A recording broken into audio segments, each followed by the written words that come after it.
반갑습니다. 나무아카데미입니다.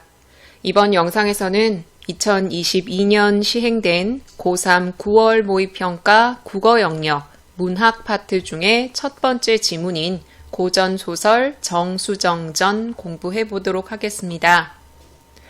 문학 파트 가장 처음 출제된 지문이죠. 고전소설이자 영웅소설이자 군담소설인 정수정전입니다. 정수정이라는 여자가 주인공인데요. 고전소설에서 종종 보이는 남장 모티프를 바탕으로 하고 있습니다. 영웅소설이라는 갈래에서 짐작하셨겠지만 이 글의 주인공 정수정은 영웅적 면모를 보이는 인물이에요. 순환을 당하고 그것을 극복하고 위협을 달성하는 그런 구조를 보이고 있습니다. 이번 9월 모평에서는 정수정의 아버지가 간신의 모함으로 위험에 빠지는 상황, 그것을 중략 부분 줄거리 앞에서 제시를 하고 있고 중략 부분 줄거리에서 간단히 설명한 후에 이 뒷부분은 정수정이 나중에 여자임이 밝혀지고 아버지의 원수를 갚는 이 두 장면을 중심으로 전개되고 있습니다. 그러면 정수정의 아버지가 위험에 빠지는 그 앞부분의 상황 보도록 할게요. 이때 예부상서 질량, 질량은 여기서 악인, 간신으로 나오죠. 이 질량도 상서 직위를 갖고 있어요. 이 질량을 황제 가장 총애하시니 간신임에도 황제가 이 간신의 진짜 모습을 알지 못하고 매우 아낀다는 걸 알 수 있죠. 자, 황제의 총애를 등에 업었으니 눈에 보이는 게 없겠죠? 질량이 의기양양하고 교만방자한지라 질량의 인물됨을 직접적으로 교만하다, 방자하다 라고 제시하고 있죠.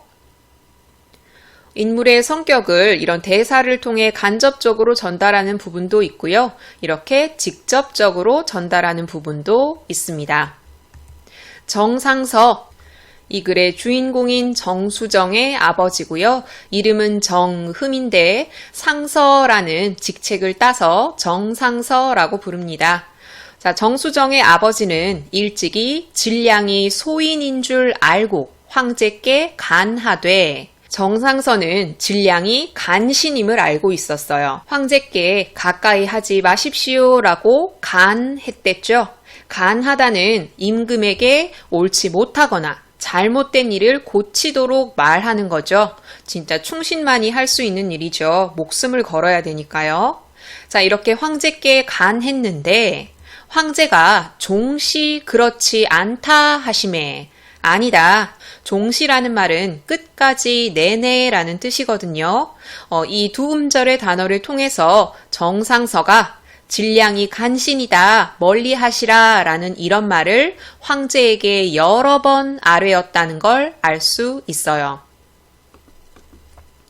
그런데도 황제는 정상서의 말을 고지 듣지 않고 질량 입장에서는 그냥 가만히 있을 수 없겠죠.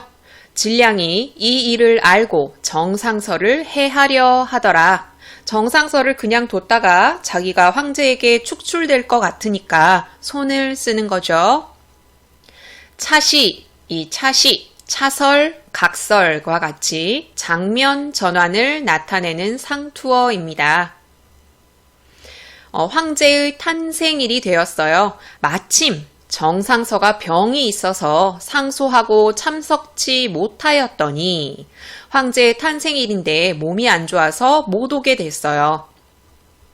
질량이 이때다 싶어서 정상서 모함을 하려 하죠. 일단 황제가 걱정이 되어서 이야기를 합니다. 정상서의 병이 어떠하더뇨 하시고 사관을 보내려 하시니 이때 질량이 나아가서 이야기를 합니다.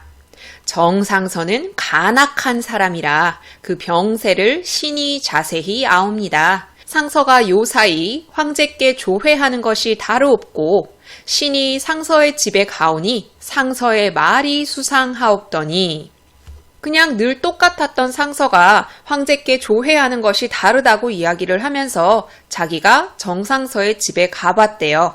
그때 정상서가 자기한테 수상한 말을 했다고 이야기를 하죠.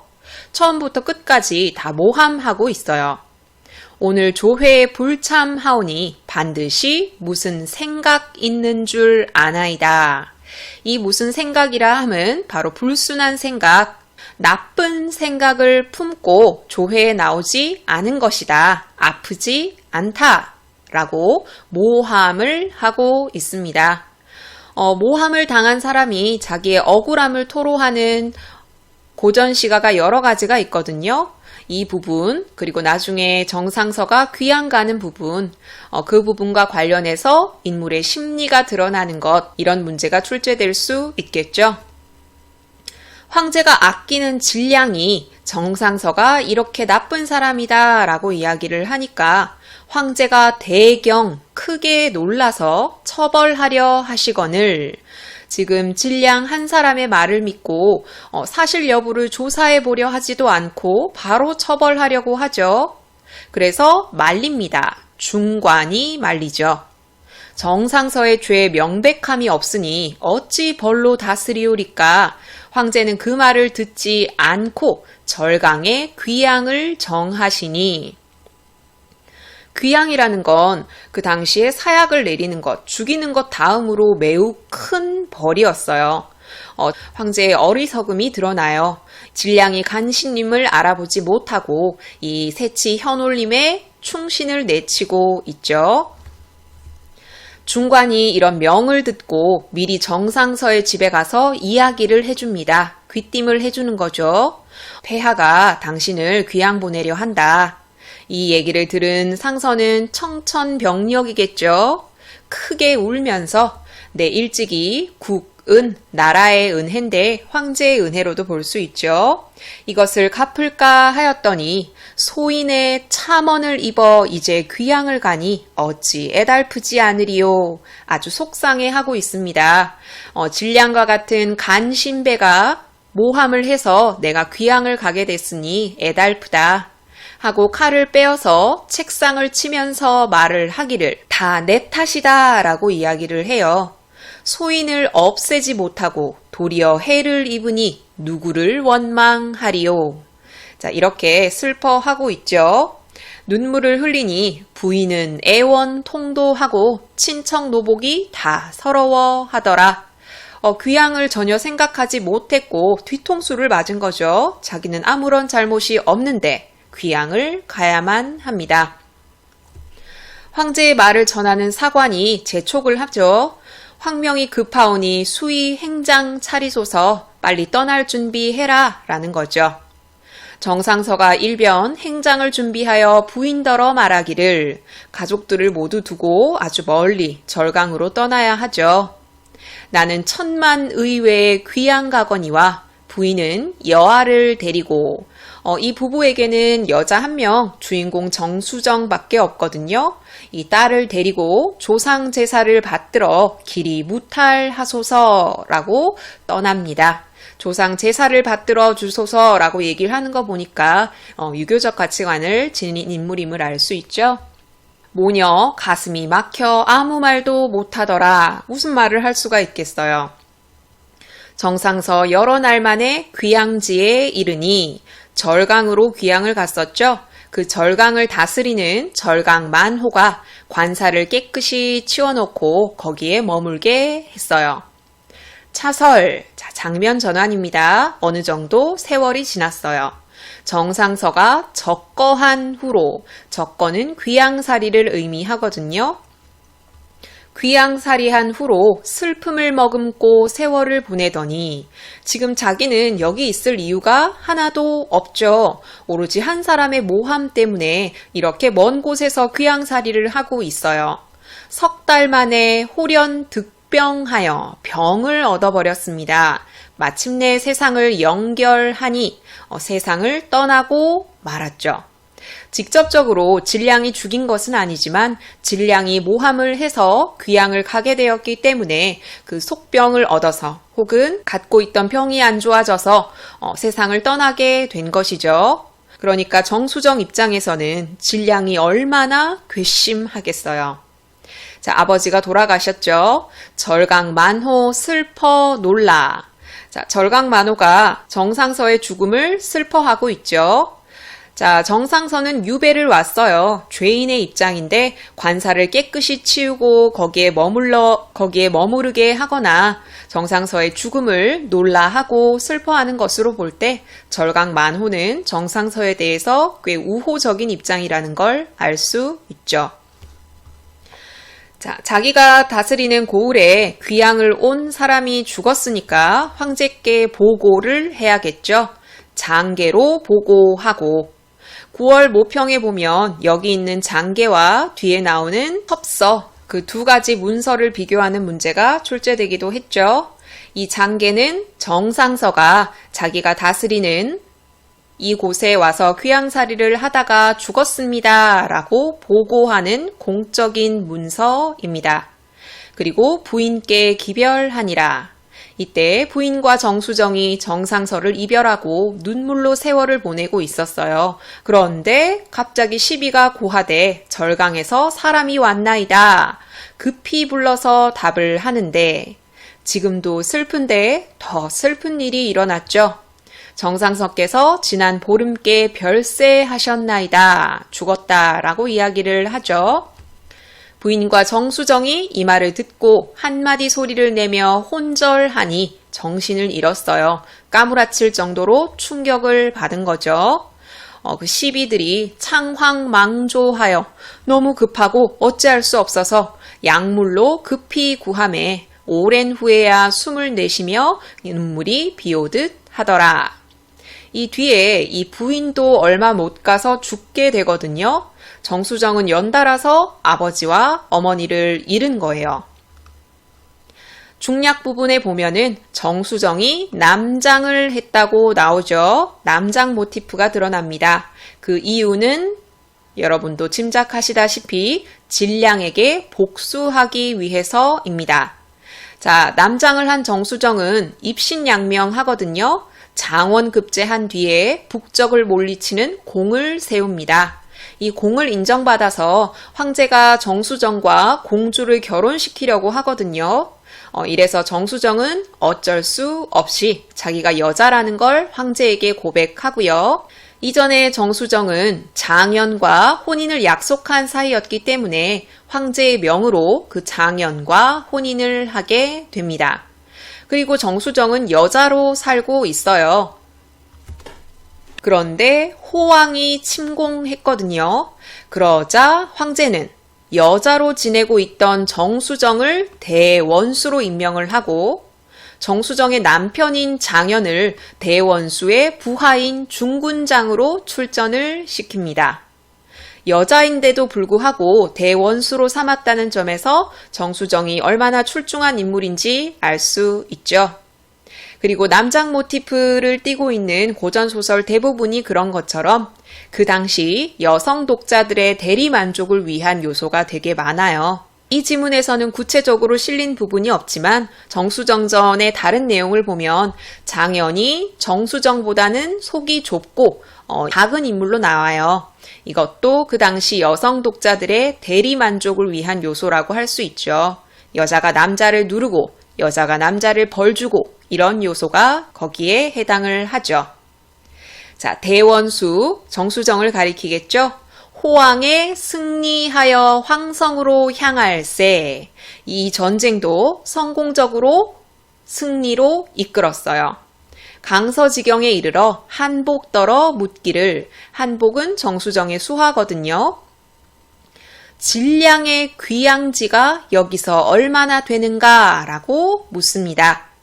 구체적으로 드러난 부분은 없지만 진량이 황제의 총애를 잃고 귀양가 있다는 걸 알 수 있죠. 수십 리는 되나이다. 자, 그러면 정수정이 진량의 귀양지를 물은 이유가 뭘까요? 바로 아버지의 복수를 하기 위해, 아버지의 원수를 갚기 위해서죠.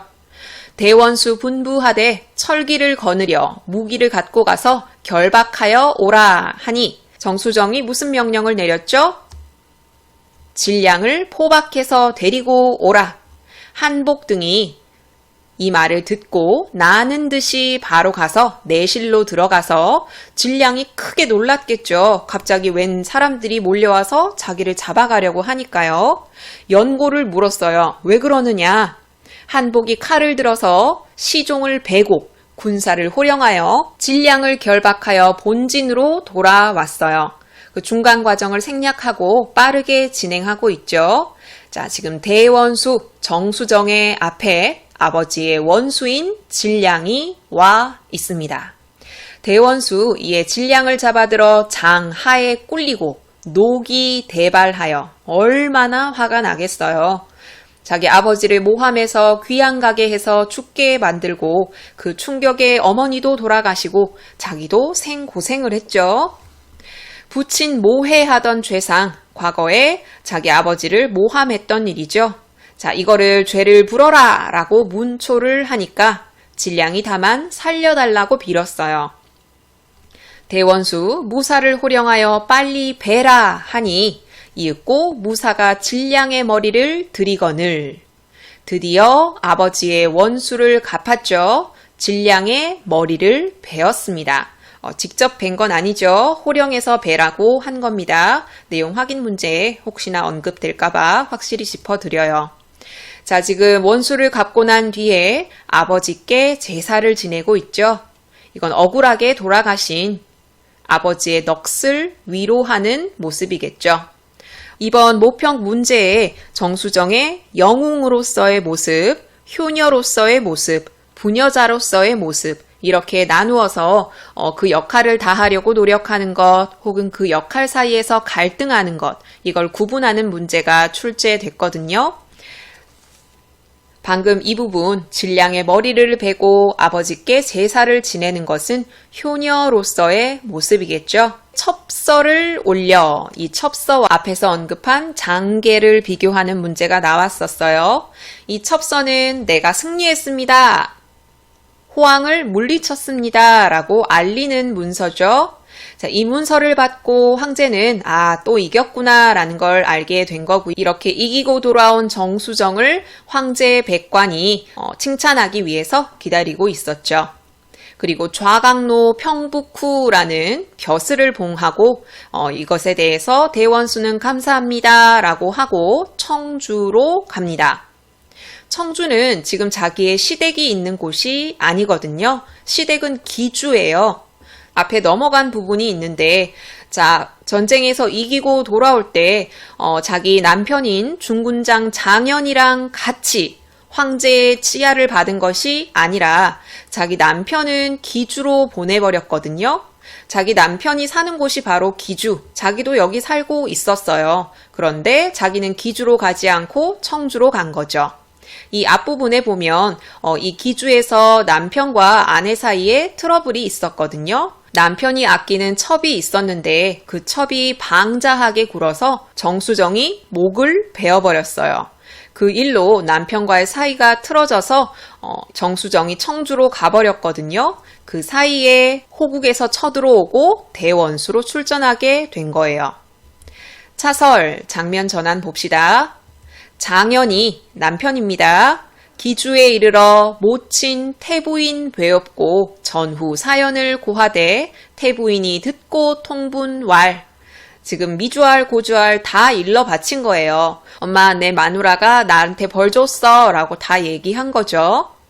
너를 길러 벼슬이 공후에 이르니 기쁨이 측량 없던 차에 전쟁터에서 부인에게 욕을 보이고 돌아올 줄 어찌 알았으리. 전쟁터에서 정수정이 자기 남편인 장현에게 벌을 주었다는 걸 알 수 있죠. 장현이 중군장으로서 자기가 해야 할 일을 제대로 해내지 못해서 정수정이 벌을 줬거든요. 그 얘기를 하고 있는 거예요. 대원수인 상관이 중군장인 장현을 벌하는 건 당연한 일인데 문제는 이 둘이 부부 사이라는 거죠. 그래서 태부인은 감히 아내가 남편을 욕보였다라고 불같이 화를 내고 있는 거예요. 장현의 다른 부인들인 원부인과 공주. 원부인은 정수정과 결혼하기 전에 이미 결혼한 부인이고요. 공주는 원래는 정수정과 결혼시키려 했던 그 공주거든요. 그런데 여기 장현에게 같이 보내게 된 거예요. 이 두 사람이 태부인을 달래죠. 첫째, 정수정 벼슬이 높으니까 제어하지 못할 것입니다. 둘째, 정수정 또한 대의를 아는 사람이니까 이제 화목하게 지낼 수 있을 것입니다. 이렇게 두 가지를 근거로 들어서 태부인을 달래고 있는 거죠. 화를 사귀세요 라고 말하고 있습니다. 태부인이 또 이 말을 받아들여요. 그래서 시녀를 정해서 서찰을 주어 청주로 보내니라. 이 서찰의 내용은 나오지 않는데 뒤에 정수정의 반응을 보면 대충 짐작할 수 있어요. 이때 정수정은 뭘 하고 있었냐면 전쟁에서 장현 징계한 일로 심사답답하더니, 아까 말씀드린 것처럼 정수정은 잘못한 게 없어요. 당연히 대원수로서 중군장을 처벌한 건데 그래도 아내와 남편 사이이기 때문에 그 일이 마음에 걸리는 거죠. 자, 시비가 이때 얘기를 합니다. 기주에서 시녀가 왔다 하거늘 불러들여서 서찰을 보니까 태부인의 서찰이에요. 기뻐 즉시 회답하여 보내고 다음 날에 행장을 차려서 기주로 갑니다. 그럼 이 서찰에 무슨 내용이 적혀 있었을까? 아주 우호적인 좋은 내용이 적혀 있었겠죠. 전쟁에 이겨서 축하한다. 지난 날은 문제 삼지 않으려 한다. 기주로 돌아와서 같이 행복하게 지내자. 이런 내용으로 짐작할 수 있겠죠. 자, 홍군 취삼 빨간 치마에 푸른 저고리를 입고 봉관적의 봉황이 새겨진 관인데 그만큼 멋있는 화려한 관을 썼다. 적의 예복을 갖추어 입고요. 명월패 둥근 달처럼 생긴 패를 차고 수십 명의 시녀를 거느리고 성 밖에 나오고 한복이 이런 정수정을 호위해서 기주로 갔습니다. 자기 시어머니인 태부인께 인사를 드리고 두 부인과 더불어 인사를 끝마치고 자리에 앉으니 태부인, 시어머니도 뒤끝이 있는 사람이 아닌 것 같죠? 지난 일에 조금도 거리낌이 없으니 정수정 또한 태부인을 지성으로 섬기더라. 행복하게 마무리를 짓고 있죠. 여기까지 모의평가에 나온 정수정전 지문 봤고요. 문제 하나 풀어봅시다. 모의평가 변형 문제 1번 풀어보려고 합니다. 여기 메모장에 옮겨놨어요. 윗글의 인물에 대한 이해로 가장 적절한 것을 찾으셔야 합니다. 정지 버튼 누르시고 답 찾아보세요. 같이 봅시다. 1번 절강만호는 귀양 온 정상서에게 호감을 갖고 있다. 1번부터 답이 나와버렸네요. 절강만호가 정상서에게 호감을 가진 부분 어디 나왔죠? 정상서가 귀양을 갔더니 절강만호가 관사를 깨끗이 하고 여기 머물게 한 부분, 그리고 정상서가 죽었을 때 아주 슬퍼한 부분, 이 부분을 통해서 호감을 갖고 있었다라는 걸 알 수 있죠. 그럼 나머지 선지가 왜 틀렸는지 확인합시다. 2번 중관은 진량의 죄가 명백하지 않음을 들어 귀양을 만류한다. 어느 부분만 빼면 정답이에요? 진량의 죄, 이 부분이 틀렸죠. 진량의 죄가 명백하지 않음을 들은 게 아니라 정상서의 죄가 명백하지 않음을 들었어요. 3번 태부인은 자기 아들보다 능력이 뛰어난 며느리를 내쫓으려고 한다. 태부인은 이 뒷부분에 나오죠. 자기 아들에게 벌을 준 며느리를 괘씸해하는 부분은 있죠. 통분왈, 여기 통분이란 말을 통해서 알 수 있어요. 그렇지만 만리는 원부인과 공주의 말을 납득하고 편지를 보내서 오게 할 뿐 며느리를 내쫓으려 하는 부분은 드러나지 않습니다. 4번 정상서는 자신의 무고함을 알아주지 않은 황제를 원망스러워한다. 귀양 소식을 듣고 깜짝 놀라고 가슴 아파하기는 하는데 소인을 없애지 못하고 해를 입었으니 누구를 원망하겠는가 라고 할 뿐 황제를 원망하는 부분은 드러나지 않습니다. 5번 황제는 진량의 인물됨을 뒤늦게 깨닫고 자기 잘못을 뉘우친다. 이 소설 전체를 보면은 맞는 말이거든요. 그런데 이 지문에서는 황제가 뉘우치는 부분이 드러나지 않습니다. 그래서 1번의 답은 1번이에요. 그 외에도 모평 변형 문제는 모두 꼼꼼히 싣고 있고요. 그 이외에도 여기 정수정전에 관한 문제 출제되어 있고요. 다른 작품과 비교하는 문제 역시 출제되어 있습니다. 자, 정수정전 해설 영상은 여기서 마무리하겠고요. 다음 지문 보도록 합시다. 다음 공부할 지문은 갈래 복합 지문입니다. 현대시 2편과 현대 수필 1편이 같이 실려 있었죠. 첫 번째 실린 현대시는 박두진의 별, 금강산시 3이고요. 금강산으로 가는 길에 별을 본 경험을 표현한 시입니다.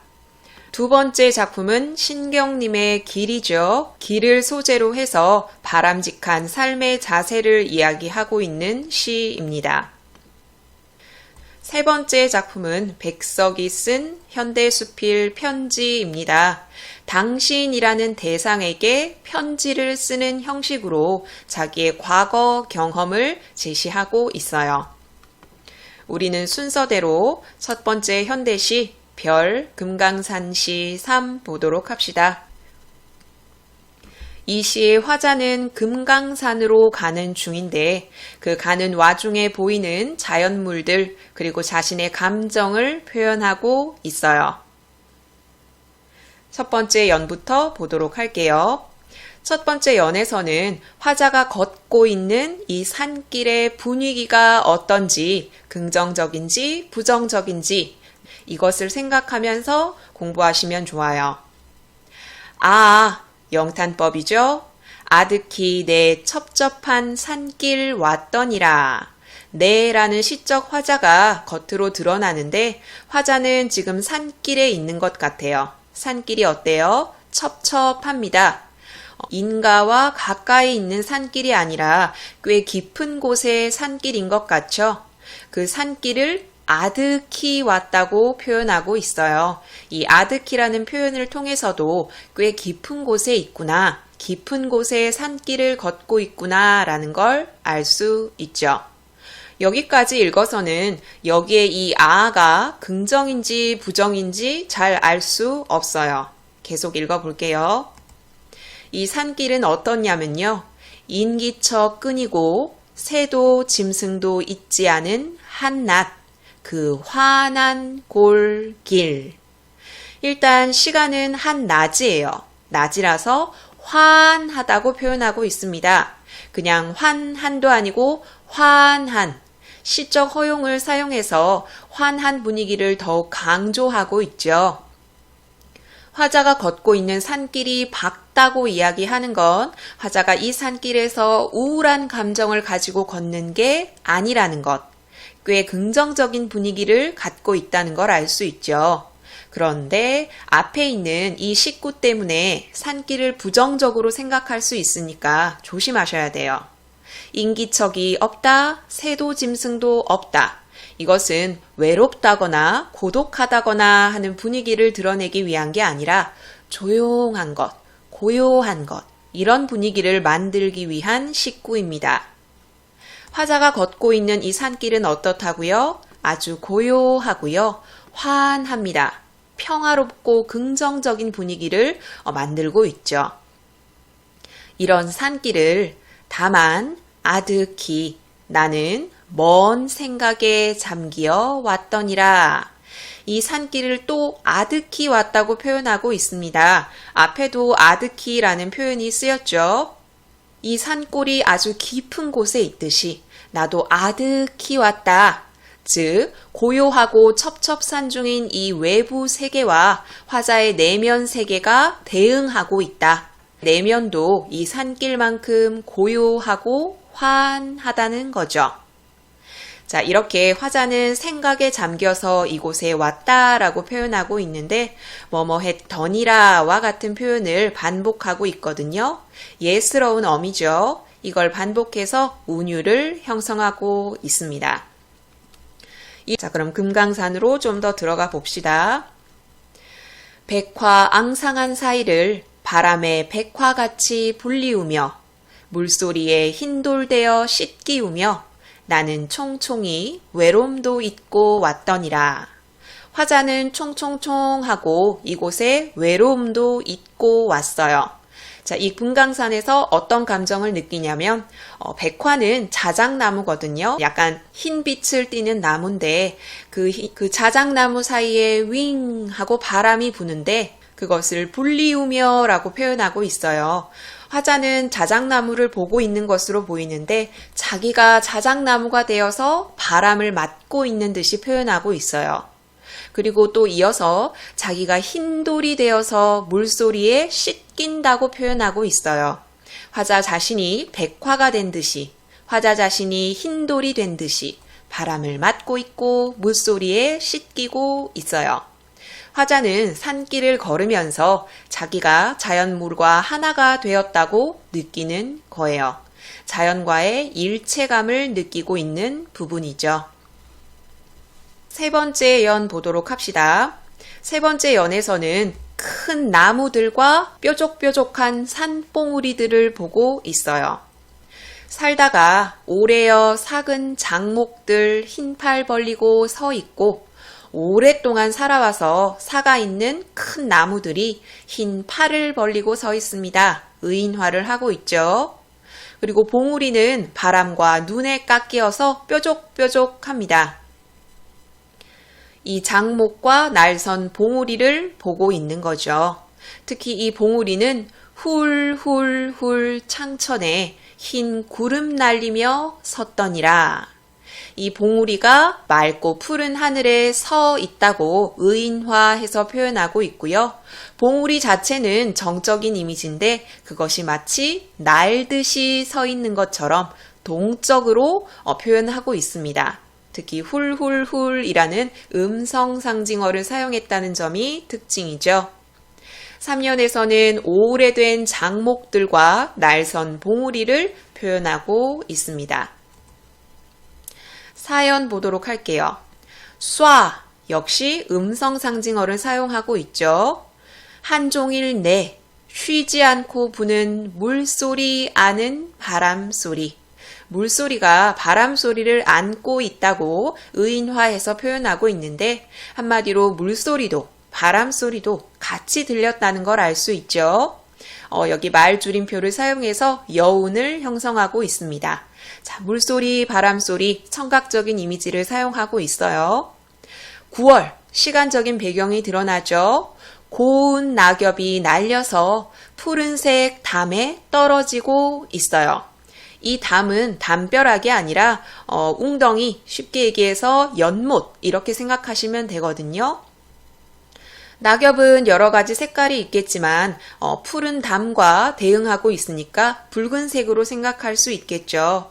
색채 이미지를 활용해서 낙엽이 푸른 못에 뚝 떨어지는 모습이 상상되죠. 여기 이 담을 담벼락으로 해석하지 않도록 조심하시고요. 또 조심하실 게 하나 더 나오는데 호르르르 하고 떨어지는 게 바로 낙엽이에요. 그런데 이 낙엽을 낙화에 비유해서 설명하고 있습니다. 화자는 꽃이 떨어지는 모습을 보고 있다 라고 하면 틀린 선지겠죠. 낙화는 낙엽을 비유하는 보조관념일 뿐 화자가 보고 있는 건 꽃이 아닙니다. 사연에서는 청각적 이미지, 시각적 이미지를 활용해서 가을 풍경을 드러내고 있어요. 자, 5연과 6연. 5연과 6연은 화자가 별을 본 경험을 제시하고 있거든요. 그런데 시간적 배경, 공간적인 배경이 모두 달라요. 5연은 시간적 배경이 어제고요. 공간적 배경이 동해안 어촌입니다. 어젯밤 잠자던 동해안 어촌, 그 검푸른 밤하늘에 나는 별들을 보았어요. 그런데 이 별들을 보고 어떻게 느꼈다? 장엄히 뿌리어졌다 라고 표현하고 있어요. 별들이 장엄하다, 씩씩하고 웅장하고 위엄있고 엄숙하다고 느꼈습니다. 그리고 갑자기 왜 어젯밤에 이 이야기가 등장했을까? 왜냐하면 화자는 오늘 밤에도 별을 보고 있기 때문이에요. 유견의 시간적인 배경은 오늘이고요. 공간적인 배경은 산장입니다. 이제 나의 이 오늘 밤 산장에도 얼어붙는 바람 속, 바람이 쌀쌀한가 봐요. 우러르는 나의 하늘의 별들은 쓸리며 나의 하늘, 자연과 동화된 느낌이 들고 있죠. 역시 화자는 별들을 보고 있는데 이 별들은 꽃과 같이 난만합니다. 한마디로 이야기하면 예쁘다라는 뜻이죠. 내가 지금 오늘 밤에는 산장에서 별을 보고 있는데 꽃과 같이 아름답더라. 이렇게 별을 보는 경험을 통해서 나 어제도 별 봤는데 하고 어제 동해에서 별을 본 경험을 떠올리고 있는 거죠. 별을 보고 화자는 장엄하다, 꽃과 같이 난만하다 라고 이야기함으로써 긍정적인 감정을 드러내고 있죠. 자, 이렇게 이 시 살펴봤는데 이 시는 전체적으로 금강산을 기행하는 기행문처럼 표현하고 있고요. 그 금강산을 걸으면서 봤던 자연물들, 이 자연물들을 표현하면서 화자의 긍정적인 감정을 드러내고 있습니다. 이 시는 금강산의 아름다운 자연과 동화되는 과정을 표현한 시입니다. 그럼 다음 시 신경님의 길 보도록 할게요. 이 글의 주요 소재는 제목에서 드러나는 길입니다. 이 길을 의인화해서 어떤 삶이 바람직한가, 어떻게 살아야 바람직하게 사는 건가 라는 그런 시각을 제시하고 있는 시입니다. 이 시에서는 비판적인 관점도 드러나거든요. 누구에 대한 비판적인 관점들이냐면 바로 이 사람들입니다. 마지막 시의 끝부분에 나오는 사람들은 긍정적인데 중간중간에 나오는 이 사람들은 진정한 삶의 의미를, 길의 의미를 알지 못하는 모습을 보이고 있어요. 어떻게 드러나는지 그것에 초점을 맞춰서 바람직한 삶의 자세는 뭐라고 얘기하는지 나중에 쓰실 수도 있으셔야 합니다. 일단 앞부분 보도록 할게요. 사람들, 이 사람들은 자기들이 길을 만든 줄 알지만 일단 이 사람들은 자기들이 길을 만든 줄 알아요. 이 시에서 말하는 길은 인생, 세상살이로 해석할 수 있어요. 그러니까 자기들이 길을 만든 줄 아는 사람들, 어떤 사람들일까요? 내 삶은 내가 알아서 하는 거야. 내가 모든 것을 결정할 수 있는 거야. 라고 생각하는 오만한 사람들이라고 볼 수 있어요. 이런 사람들에게 길은 순순히 사람들의 뜻을 좇지는 않습니다. 이런 사람들에게 인생이 자기 맘대로 되지 않는다는 거죠. 자, 자기 맘대로 되지 않는 인생 한번 보도록 할까요? 다음에 나와요. 사람들을 끌고 가다가 누가? 길은 인생이죠. 인생이 흘러가다가 문득 벼랑 앞에 세워서 낭패도 시키고요. 큰 물에 일부러 자기 허리를 동강내서 사람이 부득이 길을 버리게 만들기도 한다. 방금 읽은 이 모습은 길이 순순히 사람들의 뜻을 좇지는 않는 이 모습을 구체화해서 표현한 거죠. 길은 낭떠러지 앞에서 갑자기 끊기기도 하고요. 물 때문에 끊기기도 하죠. 이렇듯 인생은 자기 맘대로 되는 것이 아니다. 이것을 길에 빗대어서 표현하고 있는 거죠. 자, 그럼 사람들의 모습 계속 보도록 할까요? 사람들은 이것이 다 사람이 만든 길이 거꾸로 사람들한테 세상 사는 슬기를 가르치는 것이라고 말한다. 이것에 해당하는 것은 앞에 이 모든 시련이죠. 이 시련을 보고 사람들은 아직도 길의 의미를 깨닫지 못하고 이렇게 말하고 있어요. 길이 사람들한테 슬기를 가르치는 거야. 길이 사람을 밖으로 불러내서 사람살이 구경시키면서 세상 사는 이치를 가르치는 거야. 라고 말하고 있습니다. 하지만 이것 역시 길의 의미를, 길의 진정한 의미를 알지 못하는 거예요. 앞에서 본 사람들, 여기서의 사람들 모두 다 길, 인생의 의미를 제대로 알지 못하고 있습니다. 그래서 길의 뜻이 거기 있는 줄로만 알지, 거기는 외부에서의 경험, 사람을 밖으로 불러냈다라고 생각한다고 방금 살펴봤죠. 그래서 길의 뜻은 바깥에 있는 줄로만 알아요. 그런데 그게 아니다 라고 말하고 있거든요. 길이 사람을 밖에서 안으로 끌고 들어가서 스스로를 깊이 들여다보게 한다는 것은 모른다. 이게 바로 길의 진정한 의미인데 사람들은 이것도 모르고 그저 자기 스스로 길을 만들었다고 생각하고 길이 바깥에서 사람들에게 이치를 가르치려 한다고 생각하고 이런 잘못된 생각을 가지고 있다라는 거죠. 여기서 여러분이 확실히 인지하고 가셔야 될 건 길의 의미. 길은 사람들이 스스로의 내면을 들여다보게 하고 있어요. 자아 성찰, 자기 탐구하는 모습을 긍정적으로 보고 있는 거죠. 길이 밖으로가 아니라 안으로 나 있다는 걸 아는 사람, 즉 내면의 세계를 들여다보는 게 중요하다는 걸 아는 사람, 그 사람들에게만 길은 이런 모습을 보이고 있어요. 꽃으로 제 몸을 수놓아 향기를 더하고 그늘을 드리워 사람들이 땀을 식히게 한다. 이 말이 무슨 말이냐면 사람들이 삶을 살면서 자기 내면을 바라보는 것의 중요함을 아는 사람, 자기 스스로를 들여다보는 사람, 그런 사람들만이 삶의 과정에서 기쁨과 아름다움을 느낄 수 있고 삶에서 휴식을 취할 수 있다는 거죠. 어떻게 해야? 내면을 들여다볼 수 있어야. 그것을 알고 나서야 길이 밖으로 아니라 안으로 나 있다는 것. 이걸 알고 나서야 사람들은 비로소 자기들이 길을 만들었다고 말하지 않는다. 자기들 스스로 인생을 만들었다고 말하지 않는 거죠. 오만하지 않고 겸손한 자세를 보이고 있는 겁니다.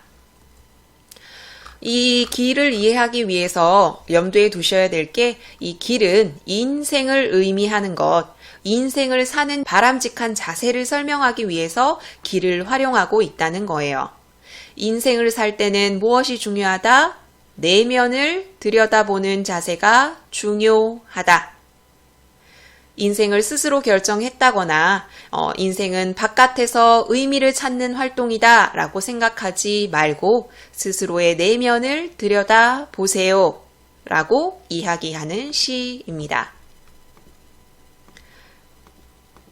세 번째 작품 현대수필 편지 보도록 할게요. 수필이기 때문에 화자의 실제 경험을 크게 반영한 작품이라고 알고 계셔야 되고요. 이 글은 당신에게 편지를 쓰는 형식으로 전개되고 있고요. 말하는 듯한 어투로 친근감 있게 전달하고 있습니다. 이 글의 글쓴이는 고요하니 즐거운 밤에 글을 쓰고 있거든요. 이 밤에 당신이 보내준 고운 수선화 한 폭을 보고 글을 시작하고 있습니다. 자, 이 수선화 한 폭을 들여다봅니다. 들여다보노라니 그윽한 향기, 새파란 꿈이 떠오르고 또 노란 슬픔이 떠오른다고 이야기를 합니다. 그윽한 향기와 새파란 꿈을 안개에 비유하고 있고 노란 슬픔을 연기에 비유하고 있죠. 특히 이 노란 슬픔에 초점을 맞춰서 이 노란 슬픔과 관련된 이야기를 제시하고 있어요. 슬프다는 감정은 추상적인 관념이죠. 그런데 이것을 노랗다, 구체적인 색채 이미지를 활용해서 형상화하고 있어요. 추상적인 것의 구체적 형상화, 비슷한 표현법이 쓰인 문제가 출제될 수 있겠죠. 자, 이 이야기는 전체적으로 두 가지 이야기로 나뉘는데 하나는 개인적인 경험과 관련된 노란 슬픔의 이야기, 그리고 두 번째는 공동체의 경험과 관련된 시골 육보름 밤의 이야기, 이렇게 두 가지로 제시되어 있어요. 이 노란 슬픔의 이야기는 당신이 보내준 수선화 때문에 떠오른 이야기고요. 이 첫 번째 이야기와 두 번째 이야기의 공통적인 매개는 바로 밤입니다. 이 노란 슬픔의 이야기, 시골 육보름밤의 이야기, 밤이라는 공통적인 매개가 있다는 것 정리해 두시고 그런 글쓴이의 개인적인 경험이 어떤지 살펴봅시다. 남쪽 바닷가 어느 낡은 항구에 처녀 하나가 있습니다. 구체적인 대상이죠. 이 처녀를 글쓴이가 좋아했어요. 외양이 이렇다라고 묘사하고 있거든요. 어느 해 6월이 저물게 실비 오는 무더운 밤. 밤이 드러나죠. 나는 이 무더운 밤에 처녀를 알게 된 것 같죠. 그녀를 너무 사랑해서 내가 아는 아름다운 것에 이 처녀를 견주어 봤어요. 당신이 좋아하는 산새, 해오라비, 진달래, 산옥 이렇게 견주어 봤는데 그녀는 너무나 아름답기 때문에 내가 아무리 아름다운 걸 생각해도 그녀와 닮은 걸 찾을 수 없어요. 사랑하는 마음이 드러나죠. 글쓴이의 친구 중 하나가 그를 비겨서 수선이라고 이야기를 합니다. 왜 이 글의 글쓴이가 당신이 보내준 수선화를 보고 이 이야기를 떠올렸는지 알 수 있죠. 글쓴이는 수선이라는 그 표현이 너무 마음에 들어서 그녀에게 수선이라는 별명을 지어준 것 같죠. 그러한 나의 수선이 시들어 갑니다. 그는 20을 넘지 못하고 가슴의 병을 얻었습니다. 몸이 안 좋은 것 같죠. 여기에서 글쓴이는 이야기를 그쳐요. 이 이야기는 이만하고 글쓴이가 좋아한 처녀는 아마 이 세상에 부재할 것이라고 추측할 수 있거든요. 여기 중략 부분에 생략된 내용에서 처녀의 아버지 역시 가슴에 병을 얻어서 돌아가셨다라는 내용이 있거든요. 처녀도 그랬을 것이라 생각할 수 있고 그 슬픔 때문에 글쓴이가 이야기를 그만한 것으로 볼 수 있죠. 나의 노란 슬픔이 더 떠오르지 않게 나는 당신의 보내주신 맑고 고운 수선화의 폭을 치워놓아야겠습니다. 수선화 이야기는 그만하고 밤을 매개로 해서 다른 이야기를 시작합니다. 자, 이제 나는 어머니의 바느질 그릇이 있는 곳으로 가서 헝겊이나 하나 얻어가지고 당신에게 내 시골 육보름 밤의 이야기를 해주려고 합니다. 시골 육보름밤의 이야기는 앞에 언급했던 노란 슬픔의 이야기와 달리 아주 흥겹고 긍정적이고 밝고 역동적인 분위기죠. 보름은 정월 대보름 다음 날인데 이 육보름을 맞이하는 고향의 정경이 어떤지 보도록 합시다. 육보름으로 넘어가는 밤은 고향 사람들이 자지를 않아요. 이 웃간에도 맛웃간에도 다락방에도 허텅에도 고방에도 부엌에도 대문간에도 이 모두 불을 켜놓고 복을 맞이하고 있습니다. 아마 고향 사람들은 보름에서 다음 날로 넘어갈 때는 복이 들어오기 때문에 자지 말고 불을 켜놓고 그 복을 맞아야 한다라고 생각하는 것 같죠. 달 밝은 마을의 행길 어대로는 복덩이가 돌아다닐 것도 같은 밤입니다. 닭은 수잠을 자고 개는 밥물을 먹고 도야지가 풀을 들썩이는 밤입니다. 생동감 있죠? 동네 새악시 처녀들이 여러 가지 풍습을 즐기고 있는 모습이 지금부터 나올 거예요. 처녀들은 새 옷을 입고요. 복물을 깃기 위해서 벌을 건너서 부잣집 우물로 가서 물을 떠오고 있어요. 부잣집 우물의 물이 복물이라고 생각하는 것 같죠? 그렇게 떠오면서 작갈작갈 이야기를 하면서 온대요. 음성 상징어를 사용해서 생동감 있게 표현하고 있죠. 또 새악시 처녀들은 복을 가져온다고 해서 달을 보고 막 웃어가면서 살쾡이처럼 여우처럼 몰래 부잣집으로 가서 기왓장을 벗겨오기도 하고 솥뚜껑을 들고 오기도 하고 집날을 뽑아오기도 한대요. 자, 이런 모습은 사실 도둑질이라고 볼 수도 있겠지만 지금 이 분위기를 고려할 때 그 당시의 풍습에서는 일정 기간 용인된 행동이라고 볼 수 있겠죠.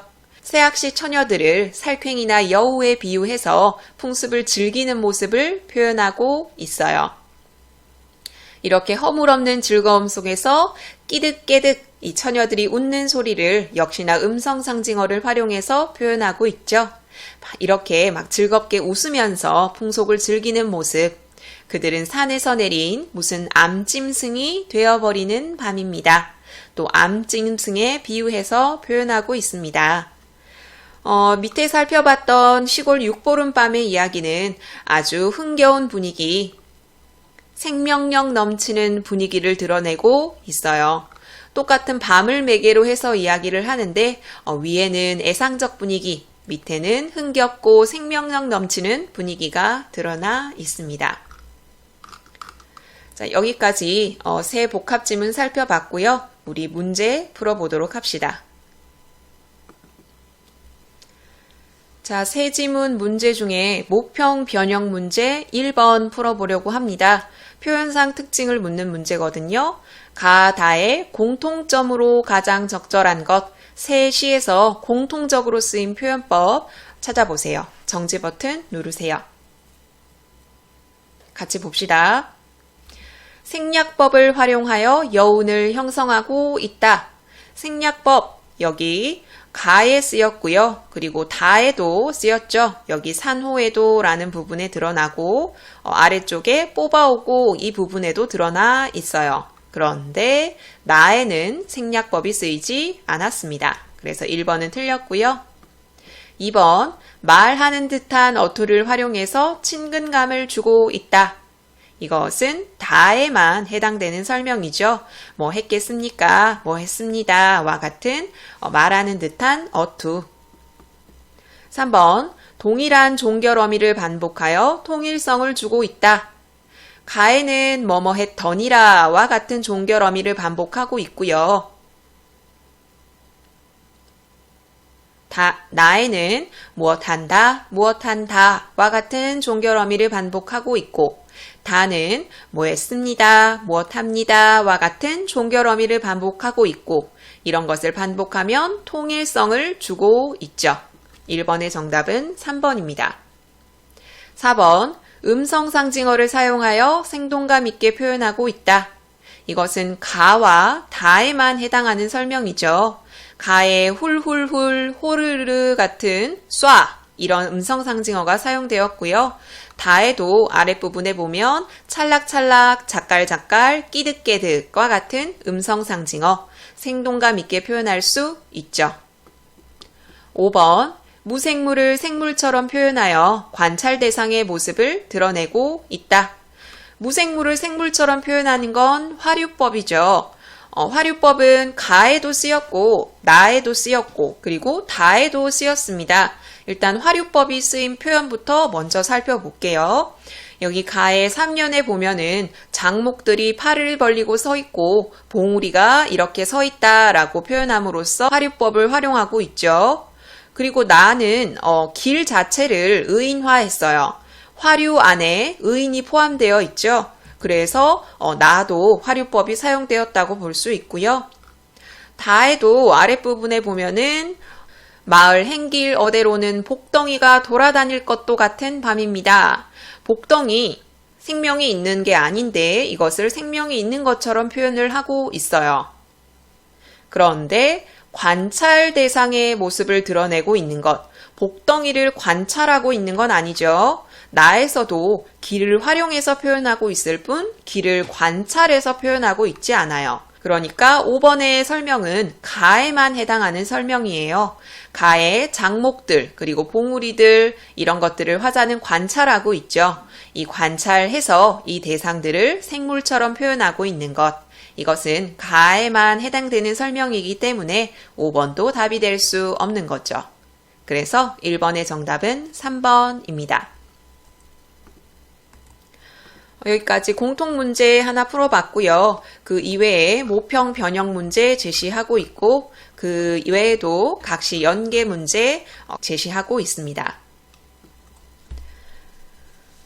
그러면 문학 갈래복합 지문 해설 영상은 여기서 마무리하고요. 다음 지문 보도록 합시다. 다음 공부하실 지문은 현대소설 크리스마스 캐럴 5입니다. 최인훈의 소설인데 연작 소설 중에 일부예요. 크리스마스 캐럴 1, 2, 3, 4, 5 중에 5번째 실린 작품입니다. 작품 자체의 내용만 보면 큰 내용이 없어 보여요. 이 글의 주인공인 나가 겨드랑이의 통증을 느끼고 산책을 하면 겨드랑이의 통증이 줄어들고 그런데 어느 날 보니까 내 겨드랑이에 날개가 돋아나고 이런 특별한 내용이 없는 듯한 느낌을 받을 수 있는데 여러분 모평 풀어봐서 알 수 있는 것처럼 시대적 상황을 고려하면 아픔, 산책, 날개 이런 것들에 의미가 있다는 걸 알 수 있어요.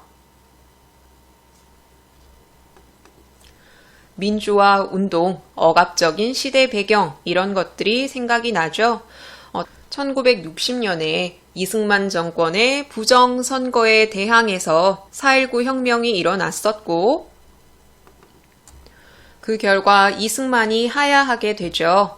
그런데 바로 이듬해 61년에 5.16 군사정변이 일어나면서 박정희를 주도로 하는 군부 세력이 세력을 장악하게 된 거죠.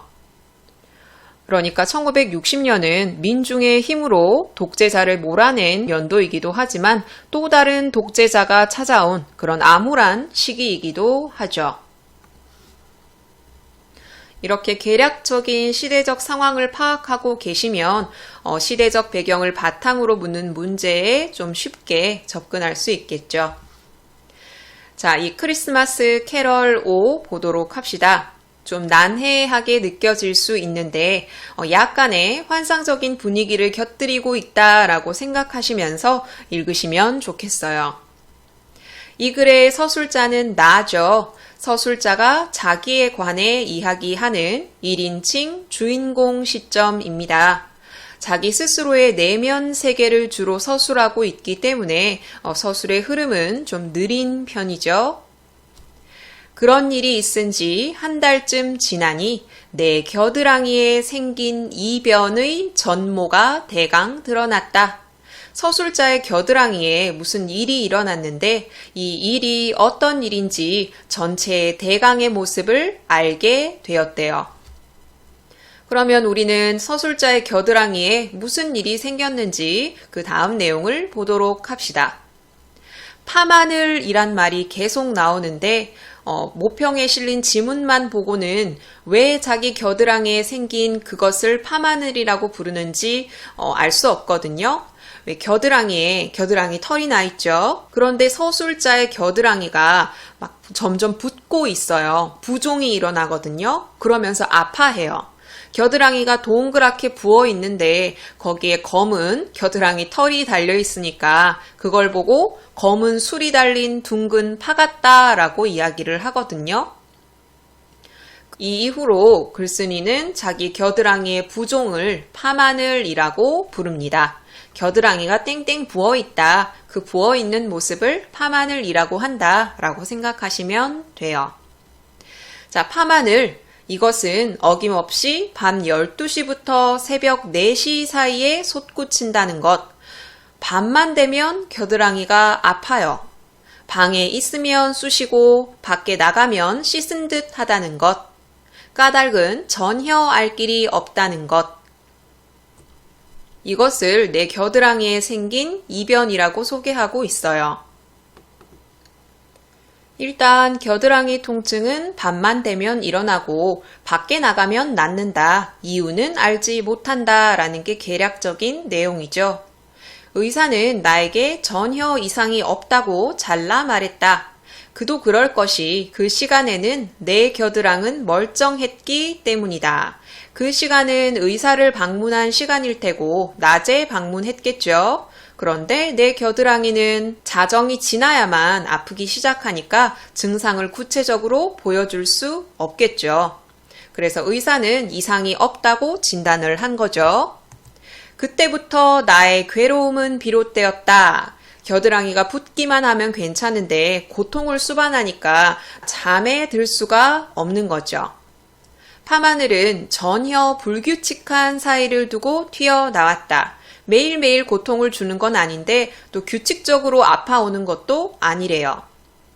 연 이틀을 쑤시는가 하면 한 일주일 소식을 끊고 하는 것이었다. 언제 아플지를 모르는 거죠. 대비도 못해요. 하루 이틀이지 이렇게 줄곧 밖에서 세운다는 것은 못할 일이었다.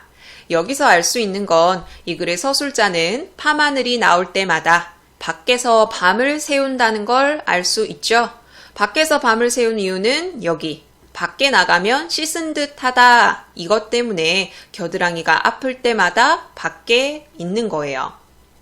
나는 제 집이면서 꼭 도적놈처럼 뜰의 어느 구석에 숨어서 밤을 지내야 했기 때문이다. 그런 생활이 2달째 접어들었어요. 꽤 길죠? 나는 견디다 못해 담을 넘어서 밖으로 나가 보았다. 드디어 산책을 시작하는 거죠. 이 글의 서술자는 겨드랑이가 아팠을 때 그냥 방 밖으로 나와서 집 밖에 그냥 있었는데 이제는 아예 담을 넘어서 거리로 나가게 된 거예요. 그랬더니 참으로 이상한 일도 다 있었다. 뜰에 나와 있어도 가끔 뜨끔거리고 손을 대보면 미열이 있었던 것이, 그러니까 겨드랑이가 아팠을 때 방 안에 있는 것보다는 뜰에 나와 있는 게 좀 덜한데 그래도 조금은 아팠어요. 그런데 아예 거리로 나오니까 깨끗하게 편한 상태가 된 거죠. 이렇게 되면서 독자들은 곧 짐작이 갔겠지만 문제가 생겼어요. 내가 의료적인 이유로 산책을 강요당하게 되는 시간. 다시 말해서 파마늘이 돋아나서 겨드랑이가 아파요. 그 아픈 것을 사귀기 위한 목적으로 산책을 강요당하게 되는 시간이 바로 자정에서 4시까지였죠. 그런데 이것이 행정상의 통행 제한의 시간과 겹치는 거죠. 야간 통행 금지라고 들어보셨죠? 60년대에는 이렇게 야간에 통행하는 것을 금지했거든요. 이 시간에 밖에 나다니는 건 행정 지침에 어긋나는 거예요. 나는 부르주아의 썩은 미덕을 가지고 있었다. 이 부르주아의 썩은 미덕이라는 게 뭐냐면 관청에서 정하는 규칙은 따라야 한다는 것. 야간 통행 금지에 따라야 한다는 것이죠. 12시부터 4시까지는 모든 시민은 밖에 나다니지 말기로 되어 있어요. 모든 사람들이 받아들이는 규칙이니까 페어플레이를 지키는 사람이라면 이것은 크게 어려운 일이 아니죠. 그냥 작은 규모의 도덕률이에요. 그냥 자그마한 도덕 규칙이에요. 그런데 이 글의 서술자는 지금 이걸 지키기가 만만치 않죠. 이 도덕률을 지키는 한 내 겨드랑이는 요절이 나고 나는 죽을는지도 모른다. 이 규칙을 지키자면 산책을 나가면 안 되고 그러면 나는 겨드랑이가 너무 아프고 얼마나 아픈지 죽을지도 모른다고 이야기를 하고 있어요. 그 결과 어떻게 됩니까? 중략 부분 줄거리에 나오죠. 겨드랑이에 파마늘 같은 것이 돋으면 밤거리를 몰래 산책하곤 한다. 결국 그 규칙을 지키지 못하고 야간 통행 금지를 어기고 산책하는 걸 선택합니다.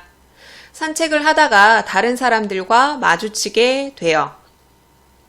여기서 하나 언급할 게 있는데 이 시대상을 배경으로 자유의 실현에 초점을 맞춰서 이 소설을 해석하는 건 우리 이 소설을 끝까지 다 보고 난 후에 다시 돌아와서 접근하기로 합시다. 우리 지금은 있는 그대로의 소설 내용에 집중을 하도록 해요. 오늘은 경관을 만났습니다. 경찰 만났어요. 들키면 안 되죠. 지금 야간 통행 금지 시간인데. 나는 얼른 몸을 숨겼습니다. 그는 부산하게 내 앞을 지나갔어요. 이 순간 경찰에게 통행을 들키지 않기 위해서 몸을 숨긴 이 순간 이 서술자는 굉장히 스릴 있게 느꼈나 봐요. 그때의 감정을 굉장히 길게 제시를 하고 있거든요. 여기서부터 여기까지. 지금 읽을 이 부분을 한마디로 이야기를 하면 스릴 넘쳤다, 쾌감이 장난이 아니었다, 이런 말인데 얼마나 길게 설명하는지 한번 보도록 할게요. 경찰이 지나간 다음에도 놀라가지고 은신서에서 나오지 않았어요. 공화국의 시민, 자기 자신이죠. 내가 어찌하여 그런 엄청난 변모를 할 수 있었는지 모를 일이다. 자기 자신도 놀랄 정도로 새로운 자기의 모습을 보고 있죠. 나는 정치적으로 백지나 다름없는 감각을 지닌 사람이다. 나는 정치에 대해서 잘 모른다. 내가 레닌과 김구를 같은 종류로 보고 있는 것만 봐도 알지 않느냐라고 이야기하죠. 그런데 경관이 지나가는 순간 나는 혁명가였대요. 혁명가가 안 좋은가? 그럼 내가 간첩이었대요. 그런데 간첩이 아닌 건 분명하니까 나는 도적놈이래요. 그런데 나는 도적놈인 것도 같은데 도적놈은 아니에요. 방금 이야기한 것처럼 혁명가, 간첩 이렇게 꼬리에 꼬리를 무는 연쇄적인 표현을 사용하고 있죠. 나는 도적놈이었으나 도적놈은 아니고 아주 희미하게나마 혁명가이자 간첩이자 도적놈, 그런 사람들의 마음이 알만해지는 듯 싶었다. 혁명가, 간첩, 도적놈, 이런 사람들의 마음은 어떤 마음일까요? 그럼 이 사람들이 어떤 공통된 특징을 갖고 있는지부터 정리를 해야겠죠. 혁명가나 간첩이나 도적놈은 누군가가 금지한 행위를 추구하는 사람들이죠. 그런 사람들이 가지는 마음은 스릴감, 아슬아슬함, 쾌감, 이런 것이겠죠. 그런 마음을 알 것 같다. 이 맛을 못 잊는 것이구나 하고 나는 생각하였다. 자기가 경관을 피해서 숨은 이 경험을 통해서 두근두근했던, 스릴 넘쳤던, 쾌감이 있었던, 아슬아슬했던 그런 자기 감정들을 표현하고 있습니다. 나도 물론 처음에는 치료라는 순전히 공리적인 이유로 이 산책에 나섰다. 그렇죠. 겨드랑이가 아파서 그 아픈 것을 사귀기 위해서 나온 거예요. 그러나 지금으로는 반드시 그런 것만은 아니래요. 설사 내 겨드랑이의 달걀이 영원히 가버린다 하더라도, 즉 파마늘로 인한 내 겨드랑이 통증이 없어진다 하더라도 금지된 산책을 그만둘 수 있을지는 의심스럽다. 이제 안 아프더라도 밤 산책을 할 것 같다 라고 말하고 있죠. 나의 산책의 성격은 변질되기 시작하였다. 누룩 반죽처럼. 변질은 달라졌다는 건데 그것이 누룩 반죽처럼 달라졌다고 이야기하거든요. 누룩은 변질되면 발효가 되죠. 빵이나 식품을 만드는 데 쓰여요. 그러니까 누룩 반죽의 발효는 부정적인 결과를 가져오는 게 아니라 긍정적인 결과를 가져오는 거죠. 그렇다면 산책의 성격이 변질되었다는 것도 부정적으로 바뀌었다라고 보는 게 아니라 긍정적으로 바뀌었다라고 볼 수 있는 거죠. 어떻게 긍정적으로 생각할 수 있는지는 끝까지 다 보고 자유의 의미에 초점을 맞춰서 공부할 때 그때 살펴봅시다. 어쨌든 이 글의 서술자는 처음엔 어쩔 수 없이 겨드랑이 아픔 때문에 산책을 시작했는데 지금은 산책 자체를 즐기게 되었습니다. 기적, 경악, 공포, 웃음. 자, 이것과 관련된 일이 뒤에 드러나요. 오늘 세상에도 희한한 일이 일어났습니다. 한강 근처를 산책하고 있는데 겨드랑이가 간질간질 해온 거죠. 속옷 사이로 더듬어 봤어요. 털이 만져졌는데 다임새가 심상치 않습니다. 예전에 그 털이 아니에요. 빳빳하고 잘 묶여있는 느낌이죠. 빗자루처럼 잘 만져봤어요. 아무래도 보통이 아니에요. 확인을 해야 돼서 바위 틈에 몸을 숨기고 윗옷을 벗어서 확인을 합니다. 속옷은 벗지 않고 들치고는 겨드랑이를 들여다 봤는데 픽 하고 웃고 말았어요. 자기 겨드랑이에 날개가 돋아 있었기 때문이죠. 우리가 생각하는 희고 예쁜 날개가 아니라 새끼 까마귀의 그것만한 아주 치사하게 쬐끄만한 날개가 돋아 있어요. 다른 쪽 겨드랑이를 봤더니 또 푹 하고 웃어버렸어요. 그쪽에도 조그만한 날개가 달려 있었던 거죠. 날개가 보통 새들과 다른 점이 깃털이 곱슬곱슬한 고수머리라는 것 뿐이었다. 이놈이 나오려는 아픔이었구나 하고 나는 생각했다. 여태까지 겨드랑이가 붓고 아픈 게 바로 날개가 나오려고 했던 거죠. 그 날개, 이 날개를 움직이려고 해봤어요. 그런데 안 움직여요. 귓바퀴가 말을 안 듣는 것처럼 우리 귓바퀴 마음대로 못 움직이죠. 날개도 움직이지 않았습니다. 그리고 그 움직이지 않는 볼품없는 날개를 가진 나는 부끄러워진 거죠. 자, 그러면 우리 이 지문을 자유, 그 자유의 실현, 그런 것에 초점을 둬서 보기로 합시다.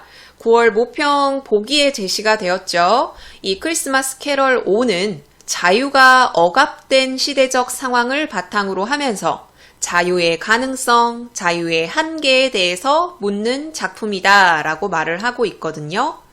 자, 모의고사 지문을 그대로 보면 여기 나의 겨드랑이의 통증, 이 통증은 자유에 대한 요구를 의미하고 산책은 자유를 위한 실천을 의미한다고 이야기하고 있어요.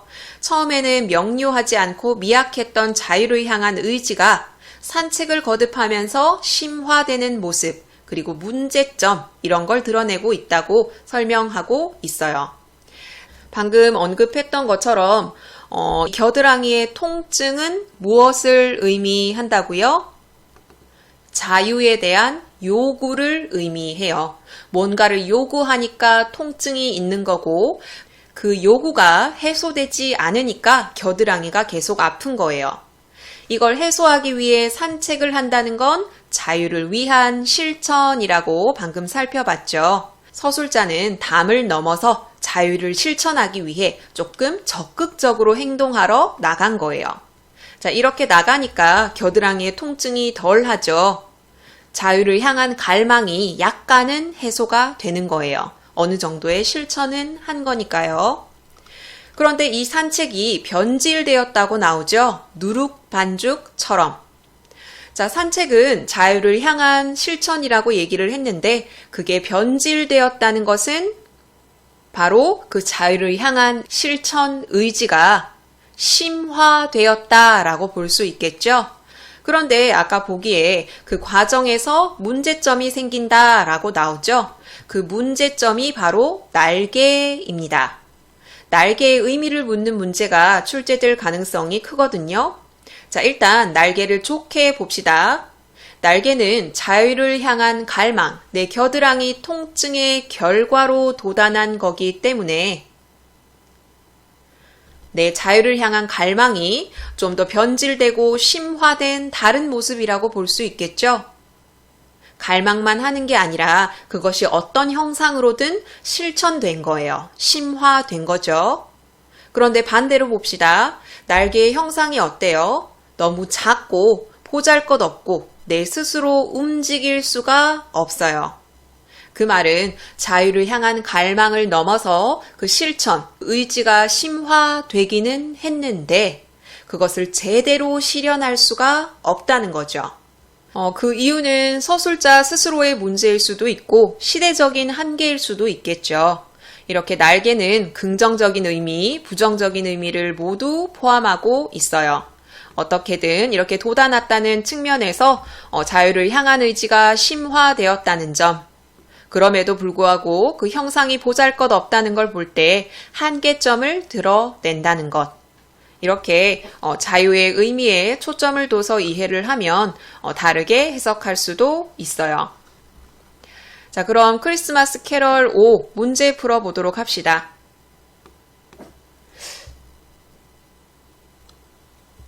모의평가 변형 문제 2번 내용 확인 문제 풀어보려고 합니다. 윗글에 대한 이해로 가장 적절한 것은 정지 버튼 누르시고 답 찾아보세요.